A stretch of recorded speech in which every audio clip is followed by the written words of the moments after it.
2026-27 मध्ये शाळेमध्ये जे सर्व सांस्कृतिक उपक्रम आपण साजरे करतो त्यांची माहिती तुम्हाला थोडक्यात या ठिकाणी सगळ्या पालकांना एकत्रितपणे देता यावी म्हणून इथे उभी आहे. आता जून महिना संपत आलेला आहे. जुलैमध्ये आपल्याकडे आषाढी एकादशी माहिती आहे सगळ्यांना. आषाढी एकादशी निमित्त दिंडी काढली जाते. पाऊस नसेल तर आपण राम मंदिरमध्ये मुलांना घेऊन जातो किंवा मोठ्या मुलांना विठ्ठल मंदिर, पण आता तिकडे काम चालू आहे त्यामुळे बहुतेक आता काही नेता येणार नाही. राम मंदिरमध्ये पण विठ्ठल रखुमाईची मूर्ती आहे त्यामुळे तिथे आपण मुलांना गेली 2 वर्ष तिथेच नेतो कारण पाऊस असतोच बऱ्यापैकी. त्यानंतर गुरुपौर्णिमा साजरी केली जाते. गुरुपौर्णिमा आपल्याला सगळ्यांना माहिती आहे. गुरूंचं महत्त्व विशद करणारी ही गुरुपौर्णिमा. या ठिकाणी गुरूंना आपण अजून एखाद्या नवीन व्यक्तीला आपल्या विभाग प्रमुख आहेत तारीबाई किंवा अजून कोणीतरी पाहुणे त्यांना बोलावून या ठिकाणी गुरुपौर्णिमेचा कार्यक्रम साजरा केला जातो. त्यानंतर रक्षाबंधन, पण पौर्णिमेच्या आदल्या दिवशी हे सगळे उपक्रम त्या कार्यक्रमाला जर सुट्टी असेल तर त्याच्या आदल्या दिवशी शाळेमध्ये साजरे केले जातात. रक्षाबंधन निमित्त शाळेमध्ये आपण राख्या बनवून घेण्याचा उपक्रम घेतो. राख्या बनवून शाळेमध्ये आधी घेतल्या जातात आणि नंतर रक्षाबंधन ज्या दिवशी आपण शाळेमध्ये साजरं करतो त्या दिवशी त्याच राख्या मुलग्यांना या मुली बांधतात. त्यानंतर गोपाळकाला घेतला जातो. गोपाळकाला आपल्याला सगळ्यांना माहिती आहे, दहीहंडीचा कार्यक्रम. त्या दिवशी विद्यार्थी राधाकृष्णाच्या वेशामध्ये येतात. जर आत्ताच सांगून ठेवते, ज्यांना कोणाला असं वाटतंय की आपल्या मुलांची आपण याच्यामध्ये तयारी करावी, समजा एकादशीला विठोबा रुक्मिणी किंवा गोकुळाष्टमीला कृष्ण राधा बनवायचं असेल तर आत्तापासून तयारी करून ठेवला तरी चालेल. गोपाळकाला इथेच शाळेमध्ये साजरा केला जातो. त्यानंतर लोकमान्य टिळक जयंती, आता 22 जुलैला लोकमान्य टिळक जयंती आपण या ठिकाणी शाळेमध्ये घेतो. त्यानिमित्त वक्तृत्व स्पर्धा घेतली जाते, त्याची नंतर बाई माहिती सांगतीलच.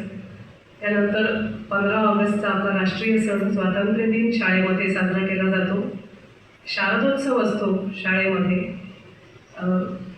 आठवडाभर म्हणजे 9 दिवस जे असतात त्यातले जे शाळेत कामकाजाचे दिवस असतात तेवढे दिवस आपण शाळेमध्ये शारदोत्सव साजरा करतो. आणि शेवटच्या दिवशी बालवाडी विभागाचे या ठिकाणी कार्यक्रमही होतात कारण गॅदरिंगची तयारी म्हणून ते कार्यक्रम या ठिकाणी घेतले जातात.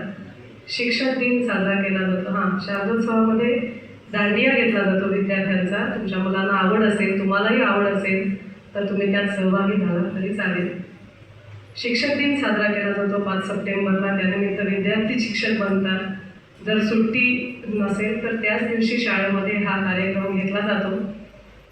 त्यानंतर दिवाळी हा सगळ्यात मोठा सण आणि जेव्हा आपल्याला सुट्टी पडते तेव्हा त्या सुट्टीच्या अगोदर 1 दिवस आपण शाळेमध्ये, म्हणजे शाळेचा जो कामकाजाचा शेवटचा दिवस असतो दिवाळी सुट्टी अगोदरचा, त्या दिवशी आपण शाळेमध्ये दिवाळी सण साजरा करतो. त्याच्या आधी इयत्ता 4थीचे विद्यार्थी शाळेमध्ये माती घेऊन त्या ठिकाणी किल्लाही बनवतात, त्याचाही आनंद घेतात. त्यानंतर ग्रीटिंग कार्ड स्पर्धा घेतली जाते किंवा पालकांसाठी कंदील स्पर्धा घेतली जाते या निमित्त. त्यानंतर गांधी जयंती आपल्याला सगळ्यांना माहिती आहे. लाल बहादूर शास्त्री आणि गांधी जयंती आपण शाळेमध्ये घेणारच आहोत. त्यानिमित्त मुलांना भाषण पाठ करून या ठिकाणी सादर करण्याची संधी मिळते. पालक आपण सुजाण आहात, आपण त्या महिन्यात बघून मुलांची तयारी आधीपासून करून घेतला तरी चालेल. प्रत्येक ग्रुपवर सूचना दिली जाते, त्यानुसार मुलांकडनं तयारी करून घ्या. त्यानंतर बालदिन साजरा केला जातो शाळेमध्ये 14 नोव्हेंबरला. त्या दिवशी मुलांसाठी वेगवेगळे छान या ठिकाणी आम्ही खेळ अरेंज करतो आणि गाणी लावतो, मुलं नाचतात. अशा पद्धतीनं सगळं मुलांसाठीचा तो दिवस असतो. त्यानंतर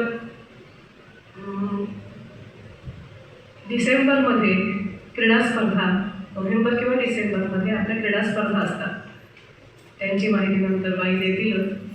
आणि जानेवारीमध्ये प्रजासत्ताक दिन आपण साजरा करतो, राष्ट्रीय सण. आणि त्याचबरोबर तुम्हाला सगळ्यांना माहिती आहे काय असतं जानेवारीमध्ये आपल्या शाळेमध्ये.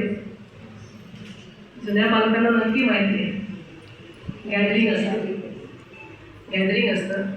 जानेवारीमध्ये आपल्या वर्षभराचा आपला सगळ्यात मोठा सांस्कृतिक कार्यक्रम म्हणजे गॅदरिंग। याच्यामध्ये सगळ्या विद्यार्थ्यांचे वर्गवार कार्यक्रम बसवले जातात। किमान 2 कार्यक्रम प्रत्येक वर्गाचे असतातच। काही वर्गात जर मुलं जास्त असतील किंवा चांगली नाचणारी असतील तर 3 कार्यक्रम सुद्धा बसवले जातात। पालकांचेही कार्यक्रम असतात। काही आजी माजी पालक मिळूनही कार्यक्रम बसवतात। मग बालवाडी विभाग गेल्या वर्षी तर असं झालं, बालवाडी विभागाचा वेगळा कार्यक्रम, प्राथमिक विभागाचा वेगळा कार्यक्रम, अतिशय सुंदर सादरीकरण त्या ठिकाणी पालकांनी केलेलं होतं। यावर्षी तसं करायला हरकत नाही। त्यानंतर तिळगुळ समारंभ हा मात्र पालक जे आपले माता पालक आहेत त्या सगळ्या मिळून दरवर्षी जानेवारीमध्ये संक्रांतीच्या दरम्यान रथसप्तमीच्या आधी आपल्या शाळेमध्ये तिळगुळ समारंभ साजरा करतात। तसाच तुम्ही ह्यावर्षी तो एकत्र येऊन केलात तरी चालेल। त्यानंतर शिवजयंती आपण शाळेमध्ये मोठ्या उत्साहात साजरी करतो। त्या दिवशी यांचं चौथीचं एक छोटंसं नाटुकलं एखाद्या प्रसंगावर आधारित बसवलं जातं। त्यानंतर विज्ञान दिन आणि अरुअप्पा जोशी स्मृती दिन, आपल्या संस्थेचे माजी कार्याध्यक्ष होते अरुअप्पा जोशी, त्यांच्या स्मृतिदिनानिमित्त शाळेमध्ये दोरी उड्या स्पर्धा घेतल्या जातात।